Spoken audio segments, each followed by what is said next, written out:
Hello and welcome to Calibre Conversations, our online book festival where we chat to a range of authors in the hope of introducing you to books to add to your reading list and get you enjoying more books in National Year of Reading. My name is Emma and I'm joined by Calibre supporter and volunteer Mark, and we are absolutely delighted to be chatting to best-selling and award-winning author M.W. Craven. So first of all, a really big hello and welcome to you, Mike. Hello, very happy to be here. Now, as usual, whenever we interview an author, we let people know on social media and via our member newsletters and encourage people to send in their questions. That we have been absolutely overwhelmed with the response to this in respect of your interview, which says all you need to know about the popularity of your books. We've had a question via Instagram from Inner Calm Designs, who asked about your plots, which are really intricately constructed with really surprising twists. How much do you plan in advance against what you just sort of discover and what evolves as you write? It varies is the very honest answer. I always start with the criminal's motivation.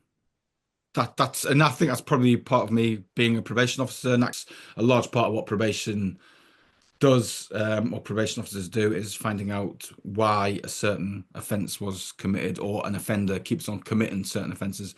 Because until you know why, you can't put in any measures to stop it happening again or to put risk control measures in. So the why is very important. When I've got the why, I'll go on to what they did. So the crime, actually, what they are doing becomes after why they're doing it. And then usually I just kind of tell Poe and Tilly to go and solve it, which sometimes I plan it out in a little bit of detail. Sometimes I don't plan it at all. But for the Mercy Chair, which I guess probably has the sharpest twists actually of all the books I've written, I had planned that out almost in its entirety before I started it. And when I got to the end, I didn't really have to change anything.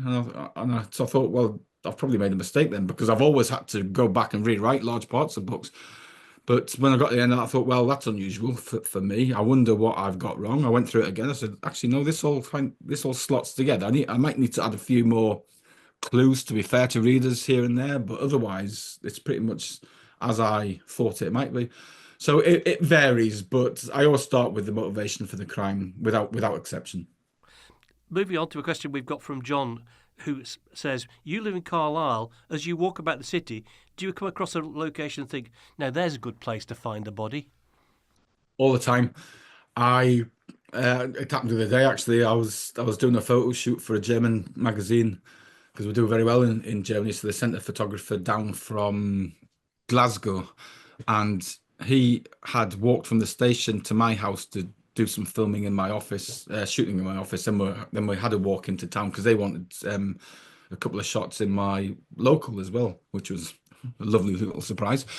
And he had seen some parts that he wanted to film at, and he took me down to a weird part of Carlisle that I didn't really know that well. And I saw this disused sort of gunny or alley, which had like a dead end, and I thought that's a beautiful place to drop a body. I mean, really, really creepy and dark. And I thought I will do that at some point. People recommend stuff, and I do find stuff, and other times I make up places. So the island in the curator was made up. The actual islands exist, but I added one on the end that served my purposes, to the point I actually had to put a disclaimer in the back, because you can walk to most of the islands in the curator, but you can't walk to that one because it doesn't exist. So I had to put a disclaimer in saying don't walk to it because you will drown in the Irish Sea. So the next question came up a couple of times, and notably Lee and KMO Adeli via Instagram asked this. So are there any plans to bring your books to either television or the cinema at all? Netflix paid a lot of money for Fearless, and it hasn't been announced. The press release hasn't gone out yet, but the Poe series has been bought as well by a UK film company. So that was quite recently, just the start of the year. The contracts were exchanged, not exchanged, signed. I'm not buying a house. So yeah, so at some point they will hit the screen. I turned down the Poe series for a long time. This is the third time it's been optioned, but in between options two and signing with this new company, I turned down three, I think, because I didn't particularly need the money because, like I said, Netflix had paid so much for Fearless, and the books are doing well. So I was able just to sit back and say, for this, because I've got a strong emotional attachment to the Poe series, it needs to be the right offer. You need to have the creative vision. And this company came in and they kind of blew me away. So the press release will be going out soon, probably in the middle of the year. Well, I don't know. I don't know when it'll be going out, but yeah, so it'll happen at some point. The relationship between the cynical and very ruthless Poe and the analyst Tilly Bradshaw, who you've already described as a social hand grenade, is crucial to the books. If they were in danger and you could save only one of them, which would you choose? Now, that was a question from Stephanie, who was also very quick to point out, don't be in a hurry to kill anybody off, please. Um, if I was looking from a purely an emotional point of view, if they were real people, I think Poe would want to sacrifice himself for Tilly. If I was looking at it from a hard-edged business decision, I think the series could possibly survive Bradshaw's death, but I don't think it could survive Poe's death. And I'm looking at that from the kind of Arthur Conan Doyle perspective when he wrote, was it 56 short stories and four novels, and all but two of them were written from John Watson's point of view, and it kind of worked because it showed Holmes in a certain light where he was arrogant and kind of conceited and didn't he was very rude, but it worked because Holmes was able to show the humanity, the human side of him as well. But there was a couple of stories which were written from Holmes's point of view, and they weren't anywhere near as effective. And Holmes came across as actually quite unpleasant. I think if I wrote a book from Tilly's point of view, it would lose some of that impact. I mean, I'm not like she said, I'm not going to kill off any of them anytime soon. That would be from a hard edge point of view. I think Poe could carry the series because he has a certain way of looking, and he has a certain way of looking at Tilly as well, which you wouldn't get that if you were telling the story from Tilly. Although in the book that's out this year, there is a whole passage from Tilly's point of view, and it was fun to write, but I wouldn't want to do more than a chapter. You've also got the James Bond and the Secret Agent Academy coming out. It's your first book aimed at children. Was it difficult making the transition from writing for an adult audience? And also, how did this come about? What's the story behind it? I found I found it challenging to make the transition between what I write now and writing for middle grades, so 8 to 12-year-olds. And when I got the first feedback, it was, oh, that's a bit too much. You've just pulled somebody's eye out there. That's just a bit too, you're kind of in Poe's world there. And it came about in the most peculiar way, actually. I was doing an event in Manchester a couple of years ago with a guy called Rob Parker, and he is a big Bond expert. And the BBC call him as a talking head when there's any Bond news, usually about a movie or something. And my wife, just before the event, for reasons I don't know, she'd bought me a pair of Bond socks. And I thought, I'll wait till I do this event with Rob and I'll wear my Bond socks. It was the jetpack ones. In fact, sorry, no, it was the Odd Job socks. He was throwing his hat. And so I was showing Rob my socks in the green room. We were having a chat about Bond, and then I got a WhatsApp message off my agent. He said, "Can you check your emails?" And at that point, it was an email from the Ian Fleming estate saying, "Has Mike Craven ever thought, or would he be interested in doing a book for middle grade children where James Bond is the teacher?" And to this day, I don't think Rob believes that this wasn't a setup. But it absolutely was. It was one of those weird, quirky coincidences. So I was approached to write it, possibly because I had won the Ian Fleming Steel Dagger in 2022 with Dead Ground, and I was on their radar. I think my agent says they've been looking for a project for you to do for at least a year before they came up with this one. This is, I mean, I didn't know any of this, so yeah, they approached me. I was happy to give it a go, and it's all quite exciting.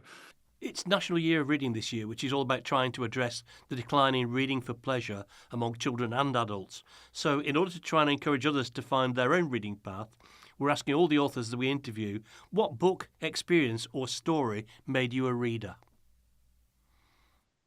I mean, that's a lovely question, isn't it? I mean, when did you first fall in love with reading, I suppose? I read from a very early age. My parents encouraged me and my sisters to read. But the first book I remember absolutely falling in love with, to the point, and I still read it now actually, is Watership Down. So if I was going to plumb for a book that kind of just turned me into the reader that I am now, and I read every single day.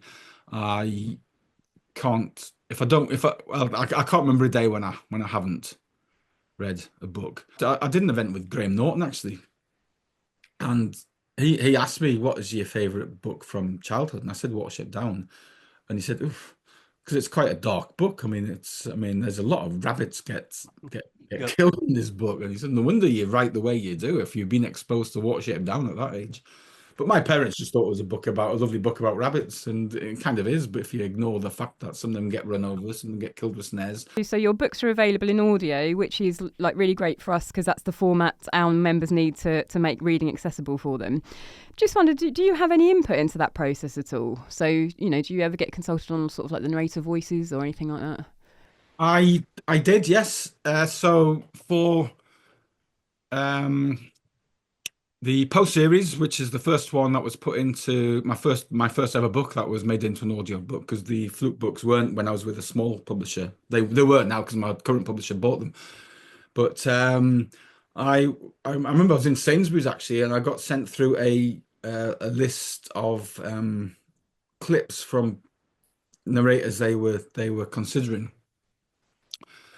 And I went for a guy called John Banks, who the clip they sent was him doing War of the Worlds, I think. And I've met John. He's a lovely man. He's from Yorkshire, but he's very posh. He's a very posh accent, and he's a classically trained actor. I didn't know that then, but I thought that'd be quite interesting having him do quite a gruff Cumbrian accent. So we chose John, and he has been the Poe narrator all the way through. In the Ben Koenig novels, he often drops in odd and random and very informative facts. What's your favourite wacky fact of his that you've come across? Do you know what? That's probably one that I should have done. I think Q, the word Q, when every single letter after the letter Q is redundant in the word Q. I think he's dropped that into one of his books, or possibly it's in the book I've just finished now. There's so many, and there's so many interesting facts, and I mean, and there's a reason. I mean, I say it's all stuff he's learned when he's on stakeouts, but really, it's just me thinking I've discovered this, so I'm gonna make you lot read it. So I hope we've encouraged our members and listeners to discover your books if they haven't already yet. If you're a Calibre member, you can discover all of Mike's titles amongst our audiobook collection. For a complete list of all Mike's books and to find out more about him, visit his website at mwcraven.com. And as we mentioned, look out in future for Mike's new books coming, The Killer's Mark, which is the next Poe and Bradshaw book in the series, and also James Bond and the Secret Agent Academy coming a bit later, possibly next year. So that only leaves me to say a big thank you to you, Mike, for joining us today. Thank you very much. Thank you. My pleasure. Thank you. Thank you.